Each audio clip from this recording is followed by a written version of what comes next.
Are you an HR department of one, trying to figure out how to balance task and strategy while keeping up with changes in regulatory compliance? Do you need a fresh outlook on old topics? Then stop what you're doing, grab your coffee, and get ready to recharge. If you have people, you have problems to solve and things to do. Your host is Brenda, a 20-year human resource professional, ready to explore the HR industry with veterans of business and life with fresh eyes and new ideas. Learn about the rapidly evolving changes in employment law around the country, as well as new tactics to deploy and build engagement in your workforce. If you're looking to implement new practices to make your job easier in HR, then this podcast is for you. Welcome, everybody, to the Best Practices in Human Resources podcast. I am Brenda, the HR Lady. And you can follow me on my website at brendathehrlady.com. And I'd like to thank you for listening to the show. If you're a returning listener, thank you so much. You guys are just absolutely awesome. I'm so glad to have you guys here for yet another episode. And if you're a first-time listener, welcome. Okay, I'm here to share with you the strategic and tactical HR knowledge so you can master the what and the how in this field, because I'm in the human business, and that means a greater number of dynamics in the workplace to balance and manage. Holy cow, no kidding, right? Okay, let's see. What's going on? Oh, book release. The book is coming out June 5th. June 5th. It is Best Practices in Human Resources, How to Claw Your Way from Wannabe to VP. And if you go to BrendaTheHRLady.com website right now, click on shop at the top and purchase your book, your copy, you will be entered in for a $250 valued, which actually is now more than $250, giveaway. Holy cow, it is a massive box, literally, and it continues to grow because I find something that's like, oh, that would be good going in there. And I load it up, and we're going to do a random drawing for one person on the pre-sales of the book. So again, you go to BrendaTheHRLady.com, click shop at the top, go ahead and order your copy of the book, and you'll be able to get you'll be entered for a $250 giveaway. Holy moly, it's awesome.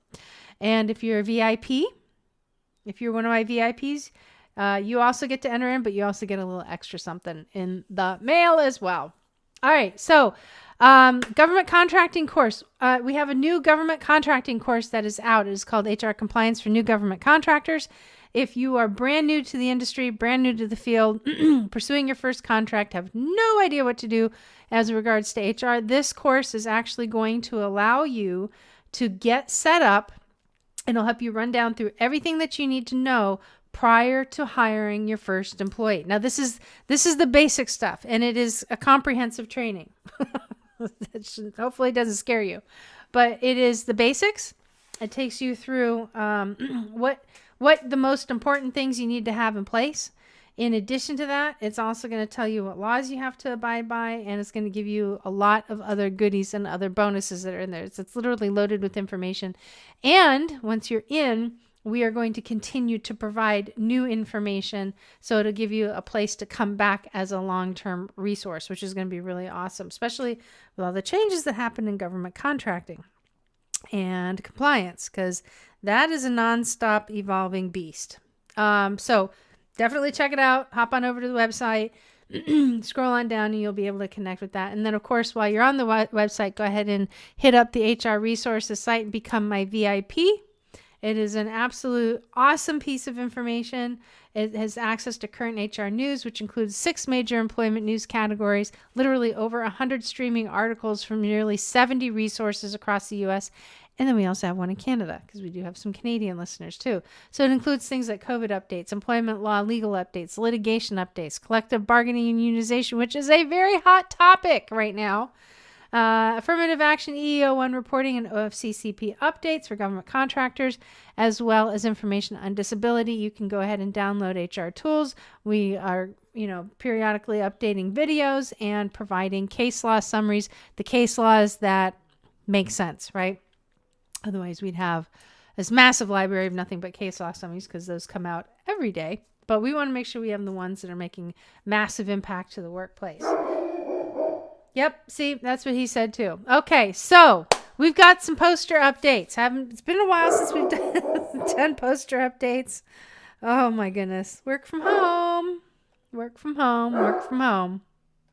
So the following states have poster updates. If you are in Virginia, Louisiana, North Carolina, Indiana, Illinois, Michigan, Utah, and San Francisco, California, you guys all have poster updates. Again, that is Virginia, Louisiana, North Carolina, Indiana, Illinois, San Francisco, California, Michigan, and Utah. You guys have poster updates, and you can go and get your copy of the posters over at laborlawcc.com.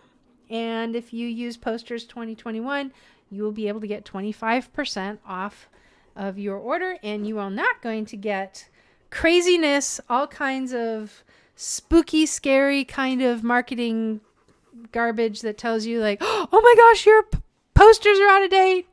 You're not going to get that kind of stuff. By the way, spend $500 and get a lot of stuff that you actually don't need. All right, you're not going to get that stuff. Lastly, it is here, folks. Clubhouse has arrived for Android users. It is still in beta test. You still need to go ahead and get your invite. But remember, I told you earlier that you can become my VIP by signing up at the HR Resources site.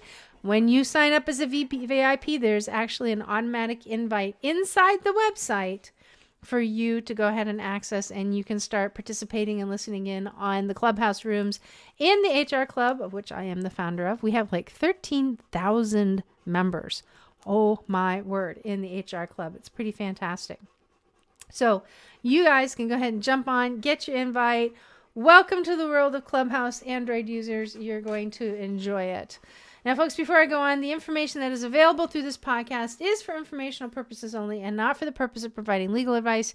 You should contact your attorney to obtain legal advice with respects to any particular issue that you may be having. And if you don't have an employment attorney, go ahead and reach out to me, and I may be able to refer one to you through our friends over at Jackson Lewis. So we've got an awesome segment coming up. We've got a little message from the Honor Foundation to share with you guys, and then we're going to be talking about doing the mundane today.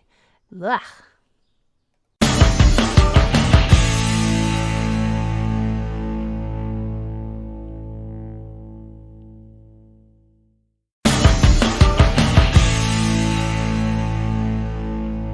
Today we're going to be talking about, does doing the mundane things make sense? Is it effective? And the answer is yes. I'm going to explain to you why.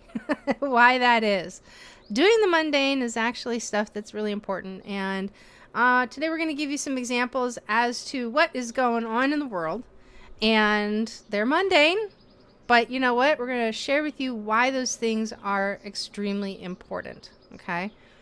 And we're going to give you some examples as to what happens if you don't do the mundane and how it impacts your organization. So, before I do that, though, for those of you that are in Clubhouse listening, because we are recording this, we're not recording you, but we are recording this for a future podcast, would like to go ahead and invite you guys, if this is something that you folks feel is important that other people should hear, please do me a favor, click on the plus symbol down below and start inviting folks into the room. And let's see, who else do we have? Oh, Cooley, you have your party hat on. We want to welcome you. Congratulations for joining Clubhouse. This is awesome. We're going to start seeing more Android users. And if you are not part of the HR Club, I certainly encourage you to become one. I am the founder of it. It is the largest HR club that is in Clubhouse. And we're just going to absolutely crush it. It'll be great. All right. Mundane stuff, right? So the reason why I'm bringing this up is that there's a lot of really cool things that we can do in human resources. And then there's a lot of required mundane stuff, the things that are not foxy and the things that aren't sexy. But unfortunately, the stuff that's not foxy and not sexy is also the stuff that has the greatest cost to it. Because there's a couple reasons. Number one, there's so much of it that we have to keep our eyes and ears pinned and open to. The other piece is that it requires a lot of non-glorious work. It really does. It doesn't change.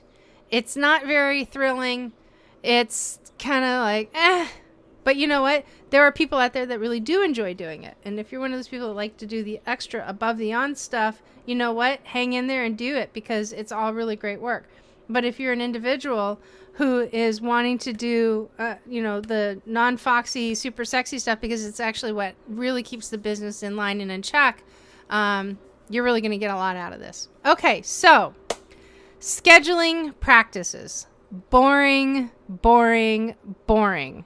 Except when there's a $150 million price tag that was attached to that over in New York City. And so we'll explain that to you right now. So Chipotle was sued by New York City over their scheduling practices, and the city has sought $150 million in relief for employees accusing the fast food giant of complete disregard of a law governing work weeks, which is another reason why I am so adamant and intent that you guys read every single day. Mundane and boring, right? But it's actually kind of thrilling, because you do learn a lot of stuff. You have to be a lifelong learner to be successful.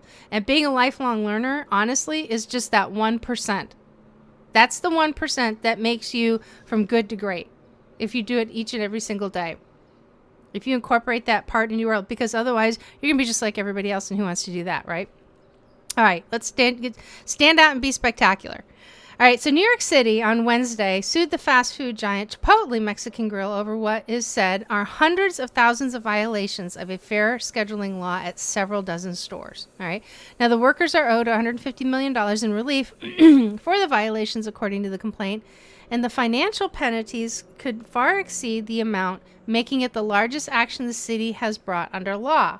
Well, here's a question for you. What if you're a small business that only brings in, maybe $1.2 million a year, or you bring in $5 million a year in revenue, and next thing you know it, over the last several years, you've had thousands of violations of a fair scheduling law.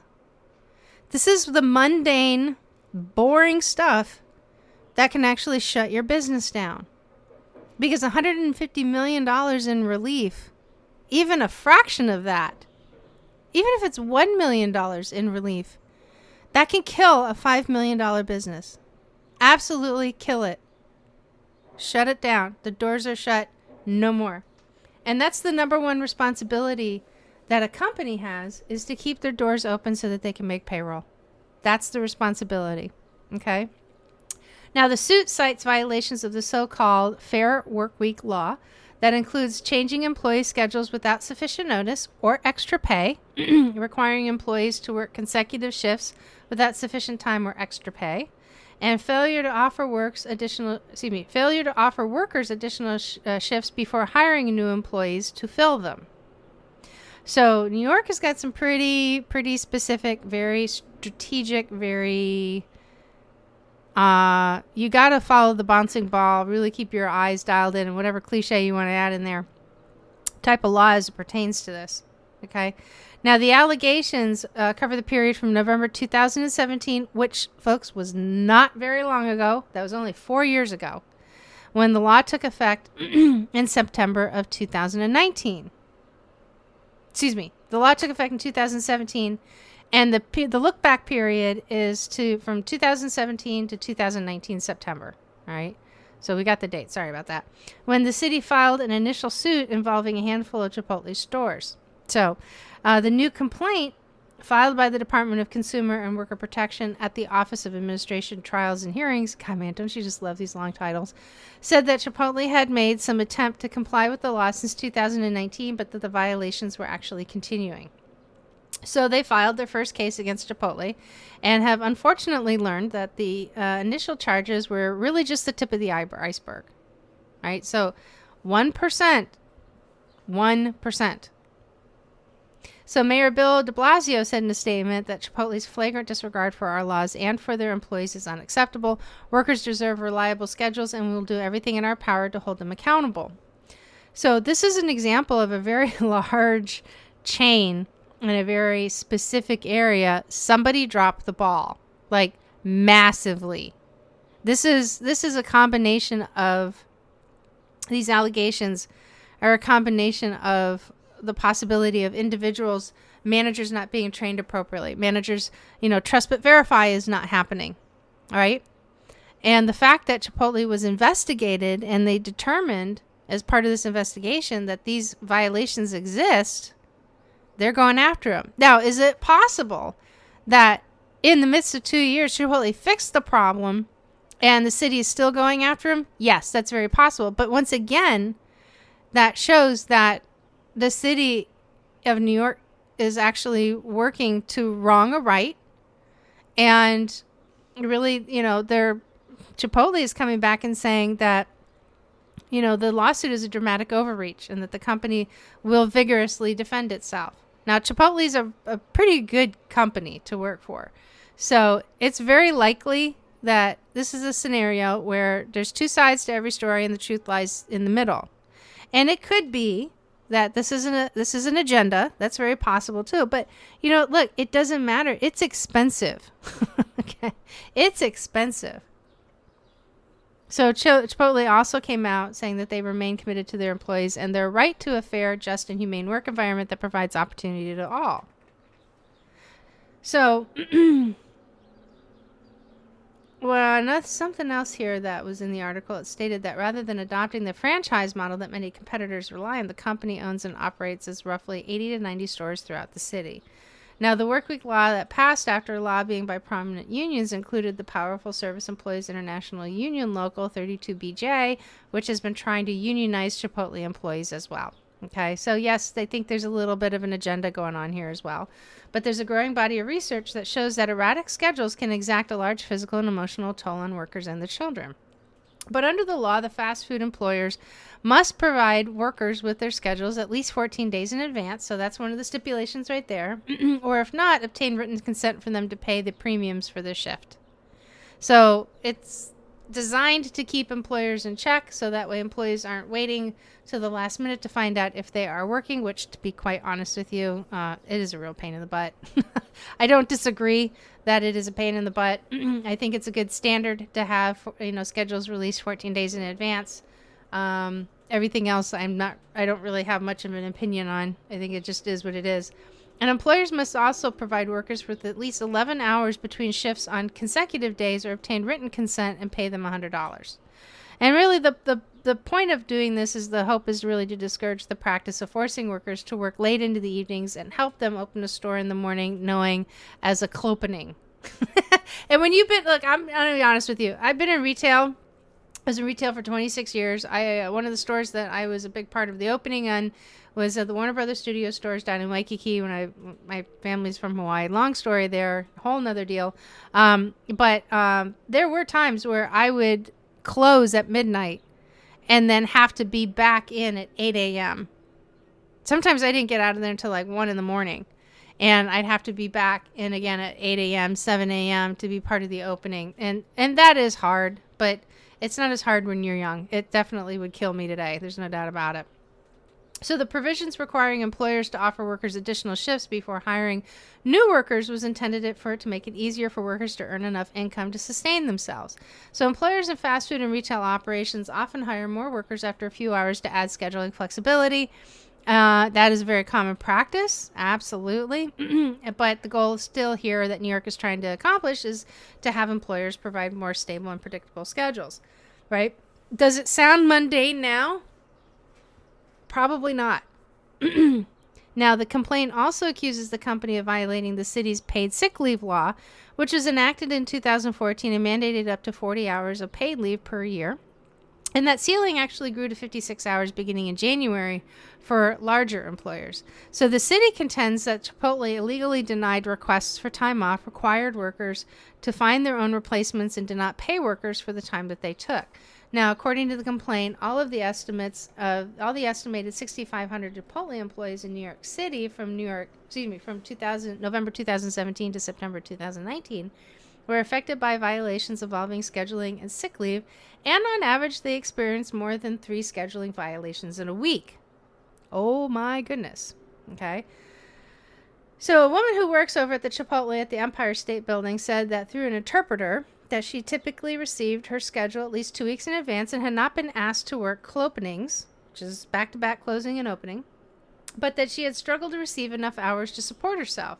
So she is 52 years old. and clearly she doesn't speak English, and with her last name, she is of Latino descent, that she often worked 40 hours a week when she started at the store in February 2018, but that her hours gradually fell after a new manager took over several months later. She said she worked about 21 hours a week for much of last year, and that the store was hiring new workers for a few months during this particular time. So yeah, that sounds kind of sketch, right?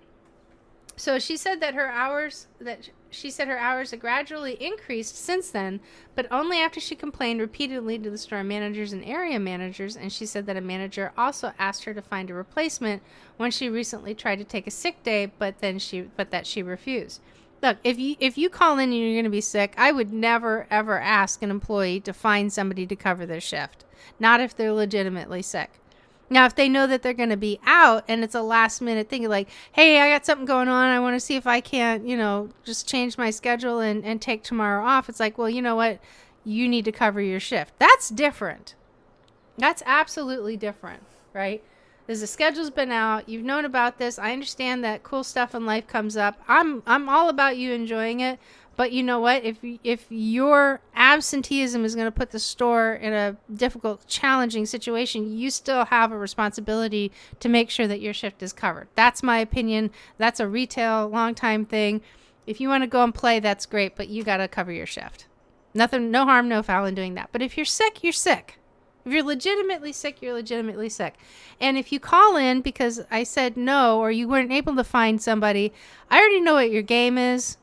And if you're calling to say that you're sick, I'm not going to buy it, but I'm also not going to push you to find anybody to cover your shift. I'm just not going to trust you. And I don't know what's worse, right? I really don't. I don't know what's worse. I don't know what's worse is finding the hardship of trying to find somebody to cover your shift or losing the trust of my boss because I wanted to go do something and I wasn't able to cover my shift. So I called in sick, even though I'm probably not.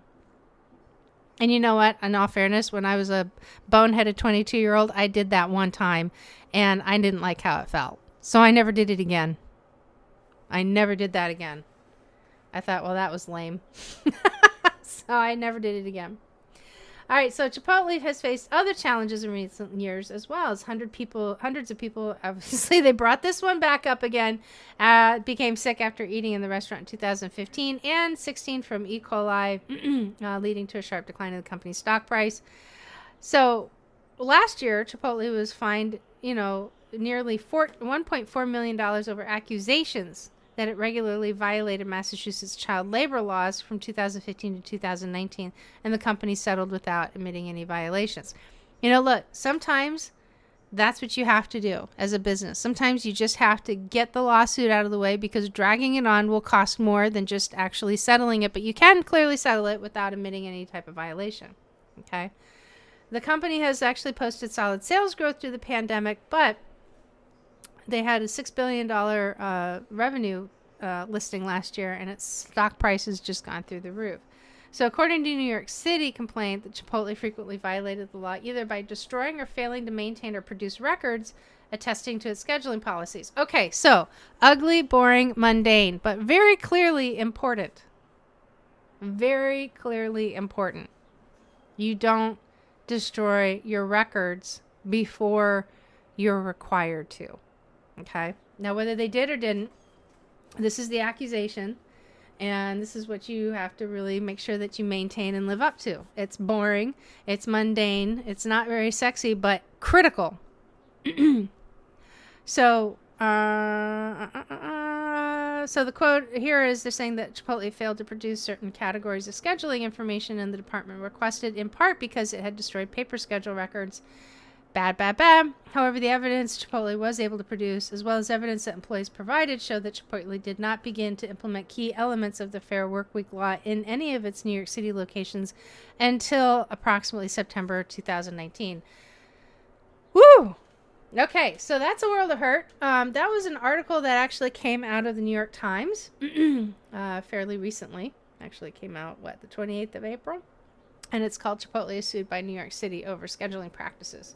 So, not very sexy, right? Not very foxy. A lot of boring stuff. Not very thrilling. But I'll tell you what, when you're in the midst of a lawsuit like that, thrilling is not the right word I would use for it. It is nerve-wracking. and you're up because in HR, you quickly realize that there was a misstep and that the company's head is on.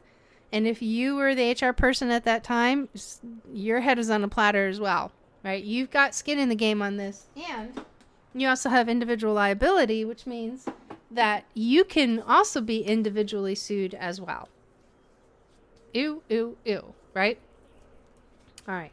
Not very sexy, not very great, but very critical to the heartbeat of your organization.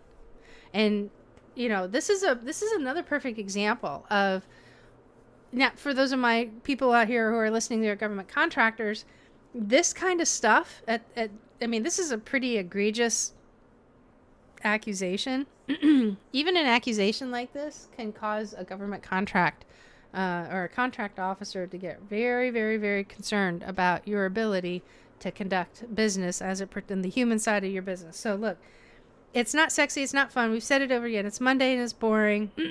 It doesn't feel like there's any value to it. But this is one of the things that you have to do in order to get the people side of your business right. Absolutely. Okay.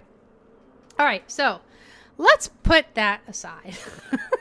Who wants to talk about that? Oh, yes. You know what? Before I forget, folks, I want to remind you that the Armed Forces Day is coming up this month. It's May 15th, 2021. And we typically like to do a salute during Armed Forces Day during the week and before, typically throughout the month of May, to remind you that, look, we have family members that are working who are still dependents of those who are serving our country nobly. And whatever you can do to acknowledge them, to support them, to provide, a potential community environment for anybody who is the spouse or dependent of anybody serving in our military, you know what? It will be greatly appreciated. And right now, during COVID, we need to generate as many smiles as possible out there. And because we are up against another wave of challenges that's going to hit, and it's already here. You just haven't really seen it very much in widespread. And if you thought running out of toilet paper and running out of hand sanitizer was a big deal, wait till you see what's coming around the corner, because we're really going to see it in June. And we are going to be up against the greatest supply and demand challenge this country has ever seen. And so whatever you can do to put a smile on the faces of folks is going to be greatly, greatly appreciated, because life is going to get a little bit uncomfortable for a while. Okay, we're Americans. We know that we don't like being uncomfortable. We were uncomfortable last year, not having toilet paper, not having hand sanitizer, not having wipes and cleaners, and all the things, and the masks and gloves and all the things that we needed to do to battle COVID. But here we are. Guess what? This is the second wave, and we're going to be running short on aluminum. We're already seeing prices increasing on wood. Plywood is almost non-existent. You can almost not get plywood right now, which is going to stop a lot of home construction, a lot of projects. Gypsum board or sheetrock is also going to be at a premium because of the demand is so high and the quantities are so low.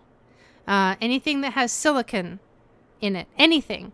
If you've been following my social media, you're going to see, I posted an article out there the other day that a dog wash had to actually rechange out their circuit boards to accommodate a certain type of microchip because they weren't able to get the ones that they had originally designed.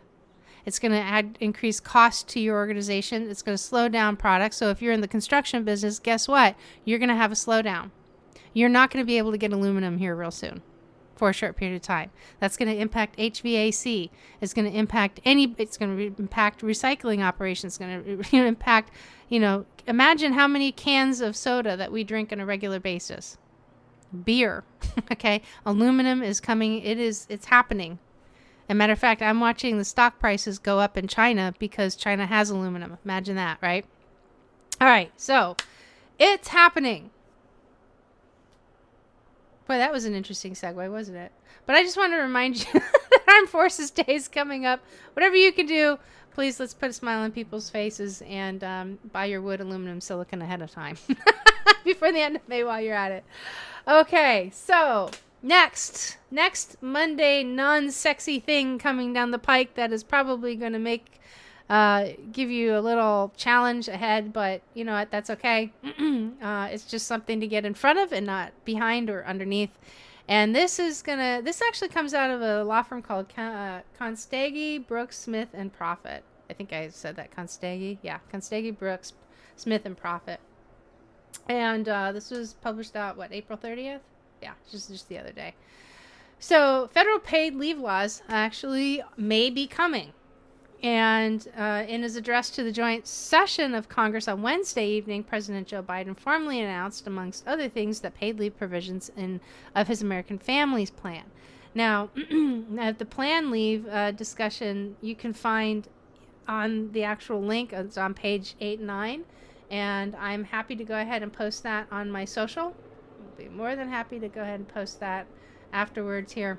And just take a look at page 8 and 9. Now, the specifics of the paid leave profile, matter of fact, you know what? I'm going to be very clear as to where you can find this. If you are a member of the Next Gen Women in Facebook group, you will find this link in there. And then you're welcome to join, but you have to be an HR professional. You have to answer all of the questions, and then, we'll go ahead and let you in. But you will definitely find that link to the American Families Plan in there. But like I said, watch page 8 and 9. Now, the specifics of the paid leave proposal could be more specific. But here's the information that is available. Employees would eventually be entitled to take up to 12 weeks of paid leave per year for a number of reasons, including the employee's own illness, the illness of a family member, a new child, military deployment of a family member, treatment of or recovery from sexual assault, stalking, or domestic violence, and bereavement. Now, a lot of these things, with the exception of bereavement, are already technically covered under the FMLA. So this is an extension of that. And here in the United States, we do like to tend to layer our laws one on top of the other and get some double coverage under there, because one law may not have some of the things that lawmakers feel need to be put in, so they write another one that covers it. And this is a really good example of something like that. Now, eventually, that's the key word, right? The paid leave would be phased in over a 10-year span. Now, however, 3 days of the paid bereavement leave would be available from the very beginning. Okay, now there's something so the bereavement leave was something that is also targeted over in Maryland. Okay, there's a trend. I mean, Maryland and DC are right next to each other, right? So, and this is not a political conversation, but understand lawmakers talk. And there's a lot of things that are happening across the nation that we're seeing similarities. There are growing trends. This is one of them, okay? It's just a trend. That's all it is. Whether you're for or against, whatever. My partisanship is with you guys, but this is definitely a trend, and I would not be doing my job and my role if I didn't point these things out. Now, the program it will actually provide workers with $4,000 a month with a minimum of 2/3 average weekly wages replaced, rising to 80% for the lowest waged worker. Now, that's from the president's proposal, and it can't be paraphrased well because there really isn't any fully understanding of what it means. And media sources really seem to think that it means that 2/3 of the average weekly wages replaced, or 80% of the low-wage workers, up to a minimum of $4,000 a month. But that may not be what the proposal is actually saying, so we don't necessarily know yet how lowest wage workers actually are going to be defined. And if you've learned anything from COVID, you're going to learn that the government puts a law out there and then we figure out how to do it afterwards, right? And that's how the government works. We've seen it with FFCRA, we saw it with FMLA, we saw it with ACA. It's just how it is. So this gives you an opportunity to stay on top of it rather than being underneath it. Okay. So the president actually estimates that the cost of the plan will be $225 billion over the next 10 years. And that sounds a bit optimistic, according to the author here, that the cost of a much more modest paid leave proposal championed by a former staff member, which actually would have applied only to parental leave, would have been provided in only 8 weeks of leave paid, and that would have been capped at $600 a week, would have been funded by a small tax increase and reductions to the budget in other areas, and the estimate cost to this is $500 billion over the next 10 years.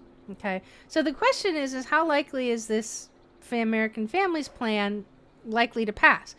And It's been introduced through the budget reconciliation process, and if it's successful, that would allow it to pass the Senate with a simple majority vote and no filibustering, making it almost certain to be enacted. But there's some commentators that actually question whether or not that can be pulled off. And if not, then the AFP would have to pass the Senate with 60 votes, which is at this point not likely. Okay. There's also something called the Healthy Families Act, and President Biden also called on Congress to pass the Healthy Families Act, which was introduced on April 13th and would require employers with 15 or more employees to provide employees with 7 days of paid sick leave per year.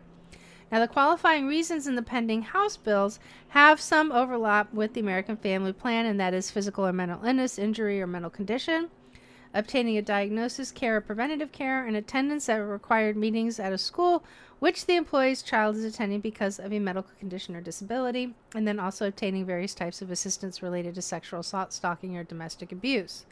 So if you would like to read the bill, I will also go ahead and post that over in the Next Gen Women in Facebook group as well, because that's kind of interesting stuff. All right, so mundane, yes, paid leave, kind of boring, but you know what? With these changes, it's going to get pretty interesting. So we want to make sure that we have the you've got the focus, the appropriate focus and intention on these changes that are coming down the pike. All right, now here's something that's going to be just a little bit of a shakeup. Okay. And I love this. I absolutely love this article. I love it for a couple reasons. Look, it is if you are reading and if you're paying attention as to what is going on out in the world right now, you are seeing that there is a lot of change that is coming down the pike. And the reason why I keep bringing these things up is so that you're prepared. It keeps on your radar so you're aware of it. So that way, as these things cycle through, you're not caught off guard like you were with the Families First Coronavirus Act. Because let's face it, that was confusing. That was frightening. It was creepy. It was scary. We were dealing with COVID. It was a lot. And then it was very confusing. And for a lot of people in HR, that was the very first time that they ever had to go through a bill and a shift like that. I have not. I know exactly what to expect. And that is buckle up, sister, because here it comes. There's going to be things that are confusing. Breathe, because the clarity is going to come. You haven't done anything wrong. And you know what? These things evolve over time, right? So usually when change happens, it tends to ride an HR person's call to action button, which is the whole reason why we actually sit on here every week talking about, the different tactics that you can take. And getting ahead is one of the biggest ones that you can take. Understanding, reading every single day, being a lifelong learner of the changes that are taking place in this country.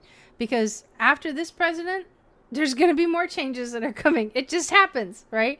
It is what it is. And that's why I keep saying my partisanship is to you guys, because I want to make sure that you're incredibly successful at what you do, particularly in the mundane stuff, right?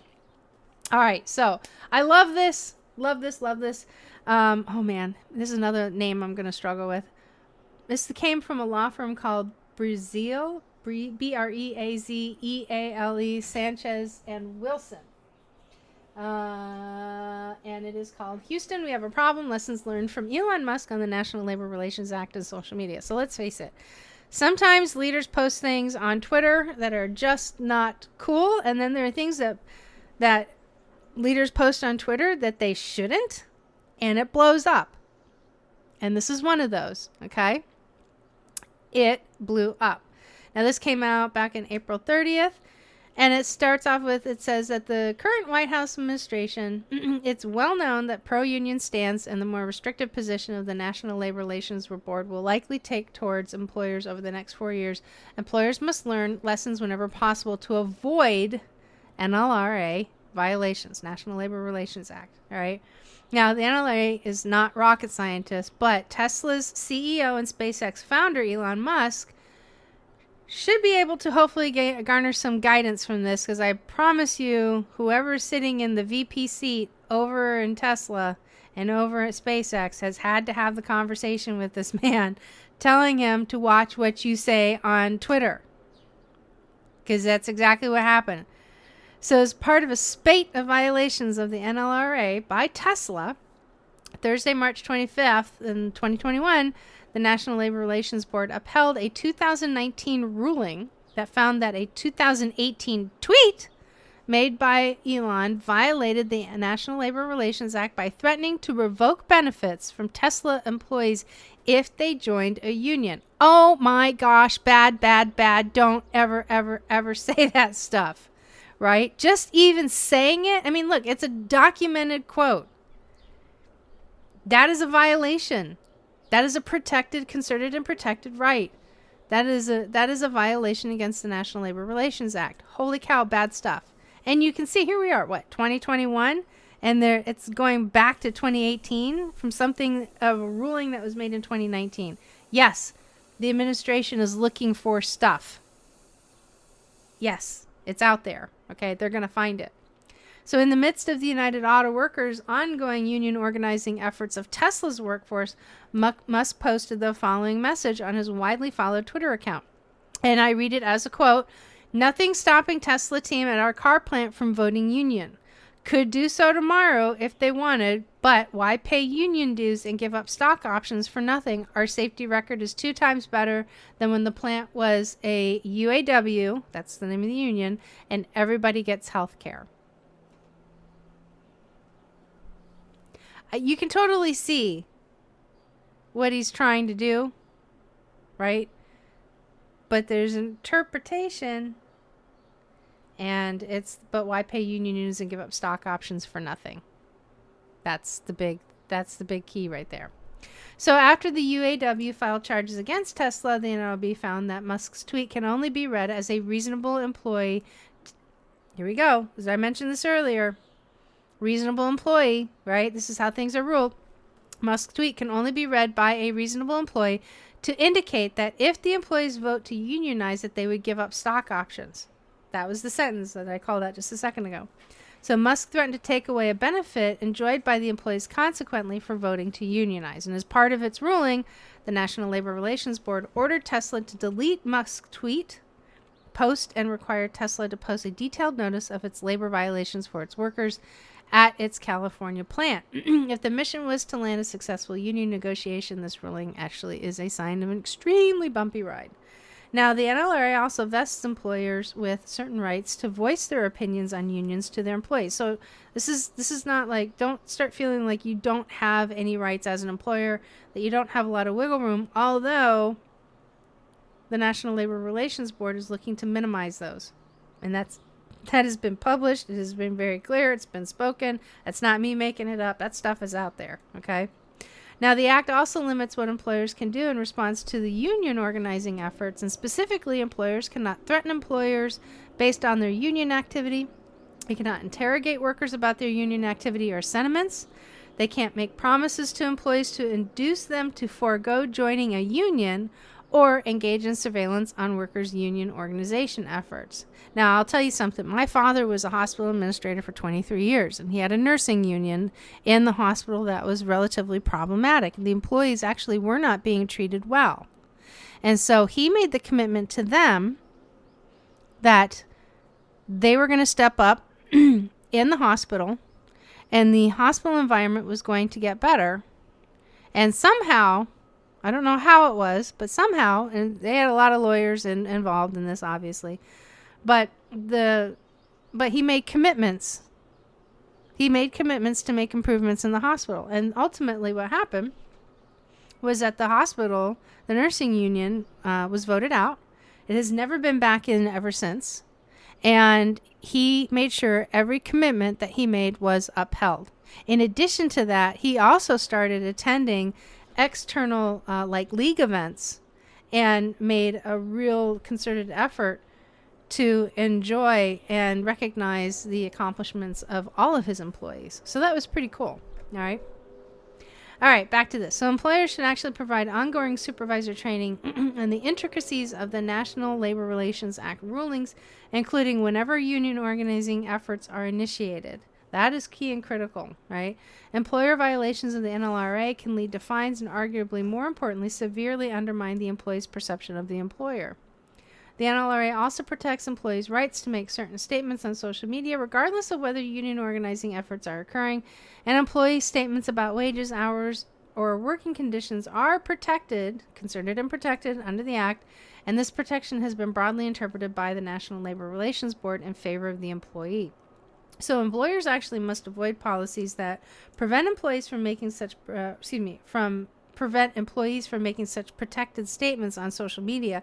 This is especially true when current White House administration's pro-union stance that it and the National Labor Relations Board will maintain at least for the next upcoming several years. Okay, as long as Biden is in office, this is going to be a focus. Employers should have their social media policies reviewed and train their supervisors and managers to minimize the risk of National Labor Relations Act violations, particularly in light of increased organizing efforts throughout the United States. I'm telling you, this is an upcoming thing.